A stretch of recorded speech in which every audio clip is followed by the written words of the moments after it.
బెంగాల్ మీద మాత్రం serious concentration చేసినట్టున్నారు అమిత్ షా. ఆల్రెడీ అక్కడ సిఏఏ శిబిరాలు పెట్టి సిటిజన్షిప్ అమెండ్మెంట్ యాక్ట్ కింద బంగ్లాదేశ్ నుంచి వచ్చినటువంటి ముస్లిమేతరులు ఎవరైతే ఉంటారో వాళ్ళకి భారతీయ పౌరసత్వం ఇప్పిస్తున్నారు. అది నెంబర్ 1 జరుగుతోంది. నెంబర్ 2 వచ్చేటప్పటికి సరిహద్దుల్లో ఏదైతే డ్రోన్స్ ద్వారా ఇక్కడికి వేషాలు వేసే వాళ్ళని కంట్రోల్ చేస్తున్నారు. ఇంకోటి బీఎస్ఎఫ్కి 50 కిలోమీటర్ల దాకా పవర్స్ ఇవ్వడం ద్వారా చొరబాటుదారులు ఎక్కడికక్కడ ఆపుకొచ్చే ప్రయత్నం చేస్తున్నారు. డ్రోన్స్ ఇచ్చారు వాళ్ళకి. అదే సందర్భంలో సరిహద్దు మొత్తం కూడా సీసీ క్యామ్స్ను మొబైలైజ్ చేస్తున్నారు. తద్వారా ఎక్కడున్నా సరే చొరబాటుదారుని పట్టుకునేందుకు అడుగులు వేస్తున్నారు. బీఎస్ఎఫ్ తాజాగా 1000 బయోమెట్రిక్ స్కానర్స్ని పెట్టింది బంగ్లాదేశ్ బోర్డర్స్లో. 296 ఆల్రెడీ పెట్టారు. ఇప్పుడు ఇంకొక 1000. ఈవెన్ బంగ్లాదేశ్ నుంచి ఎవడొచ్చినా వస్తుంటే ఇక్కడ ఉద్యోగమో వ్యాపారమో చేసుకుంటాను రావచ్చు. ఫింగర్ ప్రింట్ వేసి రావాలి, మళ్ళీ పోవాలి.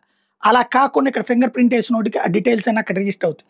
వాడు రేపు పొద్దున ఇక్కడ మిస్ అయితే ఎవడెవడు మిస్ అయ్యాడు మన నిఘా వర్గాలకి చెప్పడం, భారతదేశంలో ఎక్కడున్నా పట్టుకోవడం జరుగుతుంది. అలాగే అడుగులు వేస్తున్నారు.